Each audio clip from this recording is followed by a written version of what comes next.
ತುದಿಯ ಈ ಭವ್ಯ ಮಂಟಪದಲ್ಲಿ ಉಪಸ್ಥಿತರಿದ್ದು ದಿವ್ಯ ಸಾನ್ನಿಧ್ಯವನ್ನು ಕಲಿಸುತ್ತಿರುವಂತಹ ಬಂಕಾಪುರದ ಅರಳನೆ ಹಿರೇಮಠದ ಶಂಕರ ಬ್ರಹ್ಮ ರೇವಣ ಸಿದ್ದೇಶ್ವರ ಶಿವಾಚಾರ್ಯ ಪಾದಕ್ಕೂ, ಅಬ್ಬಿಗೆರೆಯ ಹಾಗೂ ಸಿದ್ದರ ಬೆಟ್ಟದ ಪೂಜ್ಯ ಶಂಕರ ಬ್ರಹ್ಮ ರುದ್ರಮುನಿ ಶಿವಾಚಾರ್ಯರ ಪಾದಕ್ಕೂ, ನನಗೆ ಮಾರ್ಗದರ್ಶನ ನೀಡಿದಂಥ ಪೂಜ್ಯರಾಗಿರುವಂತಹ ಜುಟ್ಟಿ ಹಿರೇಮಠದ ಶ್ರೀ ಶಂಕರ ಬ್ರಹ್ಮ ಕೊಟ್ಟೂರು ಬಸವೇಶ್ವರ ಡಾಕ್ಟರ್ ಕೊಟ್ಟೂರು ಬಸವೇಶ್ವರ ಶಿವಾಚಾರ್ಯರ ಪಾದಗಳಿಗೆ ಹಣಿ ಬೆಳೆದು, ಇನ್ನೋರ್ವ ಪೂಜ್ಯರ ಪಾದಗಳಿಗೆ ಹಣಿ ಬೆಳೆದು, ಬಂಧುಗಳೇ, ಇಲ್ಲಿ ಉಪಸ್ಥಿತರಿರುವಂಥ ಸಕಲ ಧರ್ಮದ ಗುರು ಹಿರಿಯರೇ, ತಾಯಂದಿರೇ, ಸಹೋದರ ಸಹೋದರಿಯರೇ, ನಿಮ್ಮೆಲ್ಲರ ಅಂತರಂಗದಲ್ಲಿ ಅಡಗಿ ನಿಮ್ಮ ಕಣ್ಣಾಲಿಯ ಮಿಂಚಾಗಿರುವ, ನಿಮ್ಮ ಹೃದಯದ ಬಡಿತವಾಗಿರುವ, ನಿಮ್ಮ ನಾಡಿಯ ಮಿಡಿತವಾಗಿರುವ, ನಿಮ್ಮೆಲ್ಲರ ಕುಲದೇವರಾಗಿ ಕಂಗೊಳಿಸ್ತಾ ಇರುವಂತ ಲಿಂಗೈಕ ಉಮಾಪತಿ ಪಂಡಿತಾರಾಧ್ಯರಿಗೆ ಹಣಿ ಬೆಳೆದು, ಬಂಧುಗಳೇ, ಇವತ್ತು ಇಲ್ಲಿ ಮಹಿಳಾ ಜಾಗೃತಿ ಸಮಾರಂಭ, ಉಡಿ ತುಂಬುವ ಸಮಾರಂಭ, ಎಲ್ಲಿ ನೋಡಿದಲ್ಲೆಲ್ಲ ನಾರಿ ಶಕ್ತಿಯರೇ ಕಂಗೊಳಿಸ್ತಾ ಇದ್ದಾರೆ. ಇದೀಗಲೇ ವೇದಿಕೆ ಮೇಲೆ ಮಾತಾಡೋದಂತ ಎಲ್ಲ ತಾಯಂದಿರು ನಿಮ್ಮಲ್ಲೊಂದು ಶಕ್ತಿ ಇದೆ ಅಂತ ಜಾಗೃತಗೊಳಿಸಿದ್ದಾರೆ. ನಾವೆಲ್ಲ ಹೇಗಾಗಿದ್ದೀವಿ ಅಂತಂದ್ರೆ, ಆಂಜನೇಯ ಇದ್ದಂಗೆ ಸಾಗರ ಹಾರುವ ಶಕ್ತಿ ನಮ್ಗೆ ಗೊತ್ತಿರೋದಿಲ್ಲ, ನಮ್ಮನ್ನು ಎಬ್ಬಿಸ್ಬೇಕು ಅಂತೆ. ನಾವು ನಮ್ಮೊಳಗಿನ ಶಕ್ತಿನ ಅರಿಬೇಕು ಅಂದ್ರೆ ನಮಗೆ ಗುರು ಕಾರುಣ್ಯ ಬೇಕು. ಹೇಳ್ತಾರೆ ಒಂದ್ ಕಡೆ ಏನಂತಂದ್ರೆ, ಉರಿಯದಲೆ ಮೆರೆಯದಲೆ ಸಿರನೆತ್ತಿ ನೋಡದಲೆ ಸರಿ ಬಂದ ಸ್ಥಾನದಲ್ಲಿ ಇರುವವಳು ದೊರಕುವುದು ಗುರು ಕಾರುಣ್ಯವೆಂದ ಸರ್ವಜ್ಞ ಅಂತ. ಈ ರೀತಿ ಹೆಂಡತಿ ಸಿಗಬೇಕು ಅಂದ್ರೆ ಪುರುಷರಿಗೆ ಗುರುವಿನ ಕಾರುಣ್ಯ ಆಗಿರ್ಬೇಕಂತೆ. ಅಂತ ತಾಯಂದ್ರು ನಾವು ಆಗಬೇಕು ಅಂತಂದ್ರೆ ಇಷ್ಟೆಲ್ಲ ನಮ್ಮನ್ನ ಬೆಳಗುವ ಆರತಿ ಅಂತಂದು ಡಾಕ್ಟರ್ ಆರತಿ ಮೇಡಮ್ ಅವರು, ಸಂಯುಕ್ತ ಮೇಡಮ್ ಅವರು, ಜ್ಯೋತಿ ಮೇಡಮ್ ಅವರೆಲ್ಲ ಹೇಳ್ತಾ ಇದ್ರು. ನಾವು ಹಾಗಾಗ್ಬೇಕು ಅಂದ್ರೆ ಕುಂತ್ರೆ ಹೇಬ್ರಡ್ಡಿ ಮಲ್ಲಮ್ಮ, ನಿಂತ್ರೆ ಕಿತ್ತೂರು ಚೆನ್ನಮ್ಮ ಆಗ್ಬೇಕು ಅನ್ನೋದನ್ನ ಅವರೆಲ್ಲ ನಮ್ಗೆ ತೋರಿಸ್ಕೊಡ್ತಾ ಇದ್ದಾರೆ. ತಾಯಿದ್ರೆ, ಇವತ್ತು ನಾನು ಡಾಕ್ಟರ್ ಜಯಶ್ರೀ ಮಲ್ಲಿಕಾರ್ಜುನ್ ಹೊಸಮನಿ, ಡಾಕ್ಟರ್ ಜಯಶ್ರೀ ಚೆನ್ನಪ್ಪ ಕೊಂಕರ್ ಅಂತ ಆಗಬೇಕು ಅಂದ್ರೆ ಈ ಡಾಕ್ಟರೇಟ್ ಸುಮ್ಮನೆ ಬಂದಿಲ್ಲ. ರಂಭಾಪುರಿ ಗಂಗಾಧರ ಜಗದ್ಗುರುಗಳ 100ನೇ ಜನ್ಮ ಶತಮಾನೋತ್ಸವವನ್ನ ಹುಬ್ಬಳ್ಳಿಯ ಗಂಗಾಧರ ಕಲ್ಯಾಣ ಮಂಟಪದಲ್ಲಿ ನಡೀತಾ ಇತ್ತು. ಪ್ರಸ್ತುತ ವೀರ ಸೋಮೇಶ್ವರ ಜಗದ್ಗುರುಗಳು ಒಂದು ಆಹ್ವಾನ ಕೊಟ್ಟರು.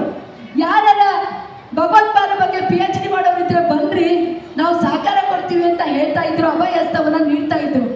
ನಾನು ನನ್ನ ಮಗ 3 ವರ್ಷದವನನ್ನ ಎತ್ಕೊಂಡು ಕೂತಿದ್ದೆ. ನಾನು ಮಾಡ್ಬೋದೇನೋ ಅಂತ ಆಸೆ ನನ್ಗೆ ಅಂಕುರಿಸ್ತಾ ಇತ್ತು.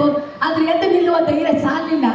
ಎಲ್ಲರಂತೆ ಸರಿತಿ ಸಾಲಲ್ಲಿ ಬಂದು ನಾನು ನಮಸ್ಕಾರ ಮಾಡ್ತಾ ಇದ್ದಾಗ ಪೂಜ್ಯರು ಹೇಳಿದ್ರು, ಜಯಮನಿ ಮಾಡು ಅಂದಾಗ ನನ್ನ ಅಂತರಂಗದ ಆಸೆ ಅವ್ರಿಗೆ ಹೇಗೆ ಮುಟ್ತೋ ಗೊತ್ತಿಲ್ಲ, ಆಯ್ತು ಬುದ್ಧಿ ಅಂತಂದು ಅತ್ಯಂತ ಅಕ್ಷಚಿತ್ತರಾಗಿ ನಾನು ಹೇಳ್ತಾ ಇದ್ದಾಗ ಜುಕ್ತಿಮಠ ಸ್ವಾಮೀಜಿ ಅವ್ರನ್ನ ತೋರಿಸಿ ಇವರೇ ನಿಮ್ಮ ಗೈಡು ಅಂತ ಹೇಳಿದಾಗ ನಿಜವಾಗ್ಲೂ ನನಗೆ ಇಲ್ಲದ ಆಶ್ಚರ್ಯ.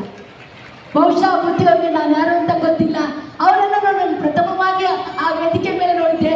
ಬನ್ನಿ ಯೂನಿವರ್ಸಿಟಿಗೆ ಬಂದು ಭೇಟಿ ಆಗ್ರಿ ಅಂತ ಹೇಳಿದಾಗ ದಂಪತಿ ಸಮೇತರಾಗಿ ಅಲ್ಲಿ ಹೋದಾಗ ಪೂಜ್ಯರು ಒಂದು ಮಾತು ಹೇಳಿದ್ರು, ನೋಡು, ನೀವು ಸಂಸಾರಸ್ಥರು, ನೀವು ಸಣ್ಣ ಮಗು ಇರುವಂಥವ್ರು, ನೀವು ಸರ್ಕಾರಿ ಉದ್ಯೋಗಸ್ಥರು, ನಿಮಗೆ ಸಮಯ ಆಗುತ್ತಾ ಅಥವಾ ನಿಮಗೆ ಮಾಡೋಕ್ಕೆ ಸಾಧ್ಯನಾ? ಜಗದ್ಗುರುಗಳು ಅಪ್ಪಣೆ ಮಾಡಿದರೆ ನಾನು ಗೈಡ್ ಆಗ್ತೀನಿ, ನೀವು ವಿಚಾರ ಮಾಡ್ರಿ ಅಂದಾಗ ಒಂದು ಸಲ ನಡಿಗೆ ಹೋಗಿದ್ದೆ. ಅವ್ರ ಪಾದಕ್ಕೆ ಬಿದ್ದು ಕೇಳಿದೆ, ಬುದ್ಧಿ ನಿಮ್ಮ ಆಶೀರ್ವಾದ ಮಾಡ್ತೀನಿ ಅಂತ ಹೇಳಿದೆ. ಇವತ್ತು ನನ್ನ ಬರವಣಿಗೆಯನ್ನು ತೀಡಿ ಮೂರ್ತ ರೂಪಗೊಳಿಸಿ ಡಾಕ್ಟರ್ ಜಯಶ್ರೀ ಆಗ್ಲಿಕ್ಕೆ ಸುಡಿ ಚುಕ್ತಿ ಪಡೆದ ಪರಮ ಪೂಜ್ಯರೇ ನಮಗೆ ಕಾರಣ ಅಂತ ಹೇಳ್ತಾ ಇದ್ದೀನಿ. ಗಂಗಾಧರ ಅರ್ಚನ ಪವಾಡ ಅಂದಾಗ ಆಶ್ಚರ್ಯ ಆಗುತ್ತೆ. ಕೊನೆಯ ದಿನ ನಾನು ಅರ್ಚಕಕ್ಕೆ ಹೋಗ್ತಾ ಇದ್ದೀನಿ. ನಮ್ಮ ತಂದೆಯವರು, ನಮ್ಮ ಸೋದರಿಗಳು ಇಲ್ಲೇ ಕೊಟ್ಟಿದ್ದಾರೆ. ನನಗೆ ಹೇಳಿ ಕಳಿಸಿದ್ದಾರೆ, ಮುಕ್ತಿ ಬಂದ್ರೆ ಗಂಗಾಧರ ಅರ್ಚನ ಗದ್ಲಿಗೆ ಹೋಗಿ ನಮಸ್ಕಾರ ಮಾಡಿ ನೀನು ಅರ್ಚಕಕ್ಕೆ ಹೋಗು ಅಂದ್ರೆ, ಅಪ್ಪ ಇವತ್ತು ಕೊನೆ ದಿನ ಐತಿ, ನಾಳೆ ಬಂದು ನಾನು ಗದ್ಲಿಗೆ ಹೋಗ್ತೀನಿ ಅಂತ ನಾನು ನಾನ್ ಸ್ಟಾಪ್ ಬಸ್ ಹತ್ತೀನಿ, ಎಕ್ಸ್ಪ್ರೆಸ್ ಬಸ್ ಹತ್ತೀನಿ. ಆದ್ರೆ ಆ ಬಸ್ ಎಲ್ಲಿ ಕೆಟ್ಟ ನಿಂತ್ಕೊಂತು ಅಂದ್ರೆ ನೂಲುವೆ ಒಳಗಿರುವ ಗಂಗಾಧರ ಅರ್ಚನ ಗುಡಿ ಮುಂದೆ ಕೆಟ್ಟಿದ್ದಾಗ ಅದು ನನ್ನ ಪವಾಡ ಅನ್ನಿಸ್ತು. ಹೋಗಿ ಗಂಗಾಧರ ಅರ್ಚನ್ಗೆ ನಮಸ್ಕಾರ ಮಾಡಿ, ಅಪ್ಪ ನಾನು ನಿನ್ನ ಹೇಳ್ದಂಗೆ ನಡ್ಕೊತೀನಿ ಅಂತ ಬಂದು ಆ ಕಾರ್ಯವನ್ನು ಮಾಡಬೇಕು ಅಂದ್ರೆ ಅದು ಸುಮ್ಮನೆ ಬಂದಂಥದ್ದಲ್ಲ. ಯಾಕಂದ್ರೆ ಅವರು ತ್ರಿಕಾಲ ವಂದನೀಯರು. ಗಂಗಾಧರ ಜಗದ್ಗುರುಗಳಂದ್ರೆ ಭಗವಂತನ ಪರಮಾವತಾರ. ಅಂತ ಪರಮ ಪೂಜ್ಯರನ್ನ ಅಕ್ಷರ ಸಂಸ್ಕೃತಿಯಲ್ಲಿ ಕಟ್ಟಿ ಹಾಕ್ತೀವಿ, ಅವರನ್ನ ಗೊಳಿಸ್ತೀವಿ ಅಂದ್ರೆ ಅದು ಸಾಧ್ಯ ಇಲ್ಲ.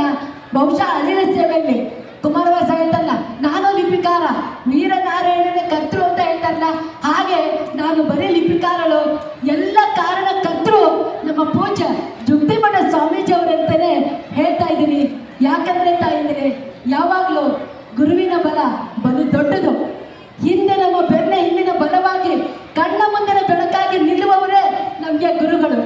ನಾವು ಸದ್ಗತಿ ಪಡಿಬೇಕಂದ್ರೆ ನಮ್ಗೆ ಆಧ್ಯಾತ್ಮದ ಬೆಳಕನ್ನ ತೋರಿಸ್ಬೇಕಂದ್ರೆ ಗುರುನೇ ಮುಖ್ಯ ಅನ್ನೋದನ್ನ ನಾವು ಅರ್ಥ ಮಾಡ್ಕೋಬೇಕು. ಯಾಕಂದ್ರೆ ನನಗೆ ಒಂದು ಸಣ್ಣ ಆಧ್ಯಾತ್ಮಿಕ ಚಿಂತನೆನ ಹೇಳಿದ್ರು. ಹಾಗಂದ್ರೆ ಸಮುದ್ರಕ್ಕೆ ಹೋಗಿ ಒಂದು ಉಪ್ಪಿನ ಗೊಂಬೆ ತಂದು ಚೆನ್ನಾಗಿ ಅಲಂಕಾರ ಮಾಡಿ ಮುದ್ದಾಡಿ ಸಂತೋಷ ಪಡ್ತೀವಿ. ಆ ಗೊಂಬಿನ ತೆಗೆದುಕೊಂಡೋಗಿ ಮತ್ತೆ ಸಮುದ್ರಕ್ಕೆ ಹೋದ್ರೆ ಎಲ್ಲಿ ಹೋಯ್ತು ಅಂತ ಅರ್ಥ ಮಾಡ್ಕೋಬೇಕಂದ್ರೆ ಎಲ್ಲಿಂದ ಬಂದಿತ್ತು ಅಲ್ಲಿಗೆ ಹೋಯ್ತು ಅನ್ನೋ ಸರಳ ಸುಂದರ ತತ್ವದ ಆಧ್ಯಾತ್ಮಿಕ ಚಿಂತನೆಯನ್ನ ನನ್ನೊಳಗೆ ಅನುಕರಿಸಿದ್ದಾರೆ.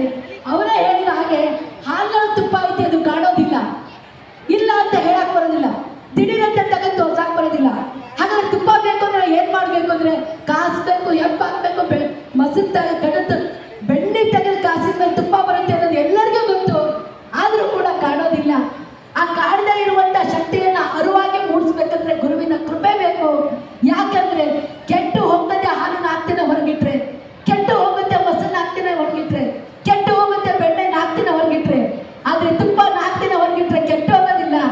ಆ ಕೆಡದಿರೋ ತುಪ್ಪ ಎಲ್ಲಿತ್ತು ಅಂದ್ರೆ ಹಾಲೊಳಗಿತ್ತು, ಮೊಸರೊಳಗಿತ್ತು, ಬೆಣ್ಣೆ ಒಳಗಿತ್ತು. ಹಾಗಾಗಿ ಈ ಕೆಟ್ಟು ಹೋಗುವ ಶರೀರದೊಳಗೆ ಕೆಡದೇ ಇರೋ ಆತ್ಮ ಇದೆ ಅಂತ ತೋರಿಸ್ಕೊಟ್ಟವರು ನನಗೆ ಜುಗ್ತಿ ಸ್ವಾಮೀಜಿಯವರು. ಆ ಆತ್ಮದ ಅರಿವು ಆಗಬೇಕು ಅಂದ್ರೆ ಹೇಗೆ ಹೆಪ್ಪಾಗಿ ಸಮಯ ತಗೋತೀವಲ್ಲ ಹಾಗೆ ತಾಳ್ಮೆಯ ತಪಸ್ವಿನಿಗಳು ನಾವಾಗಬೇಕು. ನಿತ್ಯ ನಿರಂತರ ಕ್ರಿಯಾಶೀಲರು ನಾವಾದಾಗ ನಮ್ಮ ಅಂತರಂಗದ ಚಕ್ರಗಳು ಅವು ಅರಳುತ್ತವೆ.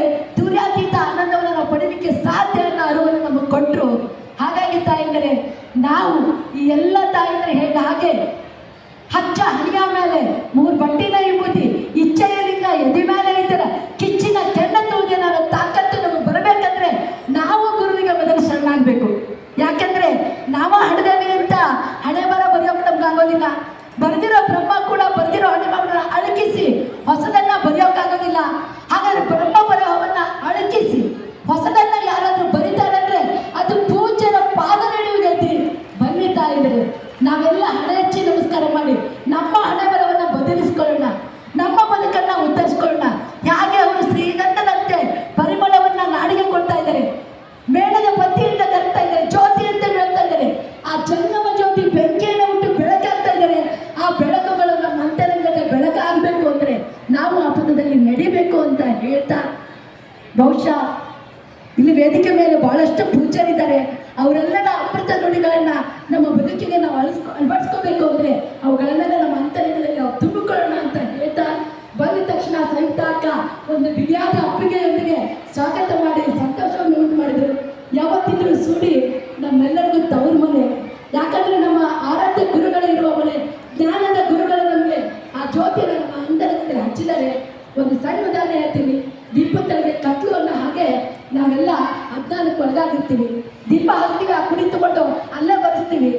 ಆ ಕುಡಿಯನ್ನು ಬಂದು ನೊಣ ತಿನ್ನುತ್ತೆ, ನೀವು ನೋಡ್ತೀರಿ ಎಷ್ಟು ವಿಷಕಾರಿ ಅಂತ ಗೊತ್ತಾಗುತ್ತೆ. ಹಂಗೆ ಸ್ವಲ್ಪ ಮೂಗು ಮುಟ್ಕೊಂಡು ನೋಡ್ರಿ, ಮೂಗನ್ನ ಬೋಂಡಾಗುತ್ತೆ ಮರಳಿದ್ರೆ, ಅಷ್ಟು ವಿಷಕಾರಿ ಆಗುತ್ತೆ. ಕುಡಿಯನ್ನ ನೊಣ ಬಂದು ತಿನ್ನುತ್ತೆ. ಅದನ್ನ ನೊಣವನ್ನ ಬಂದು ಒಂದು ಹಲ್ಲಿ ತಿನ್ನುತ್ತೆ. ಹಾಗೆ ನೊಣಕ್ಕಿಂತ ವಿಷಕಾರಿ ಹಲ್ಲಿ ಅಂತ ಗೊತ್ತಾಯ್ತು. ಹಲ್ಲಿಯನ್ನ ಒಂದು ಕಪ್ಪಿ ಬಂದು ತಿನ್ನುತ್ತೆ, ಅದಕ್ಕಿಂತ ವಿಷಕಾರಿ ಅಂತ ಗೊತ್ತಾಯ್ತು. ಆ ಕಪ್ಪಿಯನ್ನ ಒಂದು ಹಾವು ಬಂದು ತಿನ್ನುತ್ತೆ, ಕಪ್ಪಿಗಿಂತ ವಿಷಕಾರಿ ಹಾವು ಅಂತ ಗೊತ್ತಾಯ್ತು. ಆ ಹಾವನ್ನ ಒಂದು ಕೋಳಿ ಬಂದು ತಿನ್ನುತ್ತೆ. ಆ ಕೋಳಿಯನ್ನ ನಾನು ನಿಮಗೆ ವೆಜ್ಜು ಅನ್ನೋದ್ ಬಗ್ಗೆ ಹೇಳ್ತಾ ಇಲ್ಲ. ಹುಲ್ಲು ತಿಂದೆ ಆನೆ ಎಷ್ಟೊಂದು ಬಲವಾಗಿ ಬಲಿಷ್ಠವಾಗಿದೆ. ಆದ್ರೆ ನಾವೆಲ್ಲ ಅಡಿಯಿಂದ ಮುಡಿಯುವ ವಿಷಕಾರಿ ಯಾಕೆ ಅಂತ ಇದೀವಿ ಅಂತ ನನ್ನ ಪ್ರಶ್ನೆ. ತಾಯಂದಿರೆ, ಒಂದು ಬಿಗಿಯಾದ ಅಪ್ಪಿಗೆಯನ್ನು ಇಟ್ಟುಕೊಂಡು ನಮ್ಮ ಮಕ್ಕಳಿಗೆ ನಾವು ಮೊದಲ ಸಂಸ್ಕಾರ ಕೊಡೋಣ. ಮನೆಯ ಮೊದಲ ಪಾಠಶಾಲೆ, ಜನನಿ ತಾನೇ ಮೊದಲ ಗುರು. ನಾವು ಆಚಾರವಂತರಾದರೆ ನಮ್ಮ ಮಕ್ಕಳು ನಮ್ಮ ಆಚರಣೆಯಲ್ಲಿ ಪಾಲ್ಗೊಳ್ತಾರೆ. ಆ ಮಕ್ಕಳನ್ನ ತಿದ್ದುವ, ಬುದ್ಧುವ, ಆ ಮಕ್ಕಳನ್ನ ಗುರುವಿನ ಸಾನ್ನಿಧ್ಯಕ್ಕೆ ತರುವ ಗುರುತರವಾದ ಜವಾಬ್ದಾರಿನ ನಮ್ಮ ಹೆಗಲ ಮೇಲೆ ಗುರುಗಳು ನಮ್ಗೆ ಕೊಟ್ಟಿದ್ದಾರೆ. ಅದಕ್ಕೆ ಒಲಿ ತಣ್ಣಗಿದ್ರೆ ತಲೆ ತಣ್ಣಗಿರುತ್ತ, ತಲೆ ತಣ್ಣಗಿದ್ರೆ ದೇಶದ ನೆಲೆ ತಣ್ಣಗಿರುತ್ತ ಅಂತ ನಮ್ಮ ಗುರುಗಳು ನಮ್ಗೆ ಕಲಿಸ್ಕೊಟ್ಟಿದ್ದಾರೆ. ತಾಯಿದ್ರೆ ನಾವು ಹಾಗಾಗಿ ಗುರುಗಳೇ ಹೇಳಿರುವ ಒಂದು ಮಾತನ್ನು ನೆನೆಸಿ, ಏನಂದ್ರೆ ಎಂಥ ತಾಯಿ ತಂದೆಯನ್ನ ಹೊತ್ತ ಭೂಮಿಯನ್ನ, ಅಕ್ಷರ ಕಲಿಸಿದ ಗುರುವನ್ನ, ಅನ್ನವಿದ್ದ ರೈತನನ್ನ, ದೇಶ ಕಾಯುವ ಸೈನಿಕನನ್ನ ನಿತ್ಯ ನೆನೆದು ಋಣಿಯಾಗಿ, ವಿದ್ಯೆದೊಂದಿಗೆ ವಿನಯದ ಕಣಿಯಾಗಿ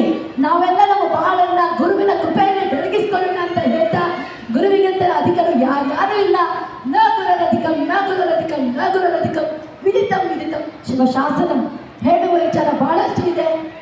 ನನ್ನ ಮಾತುಗಳನ್ನ ಮುಗಿಸ್ತಾ ಇದ್ದೇನೆ ಹೊರತು ನನ್ನ ವಿಚಾರಗಳನ್ನ. ಶ್ರೀ ಗುರುಭ್ಯೋ ನಮಃ.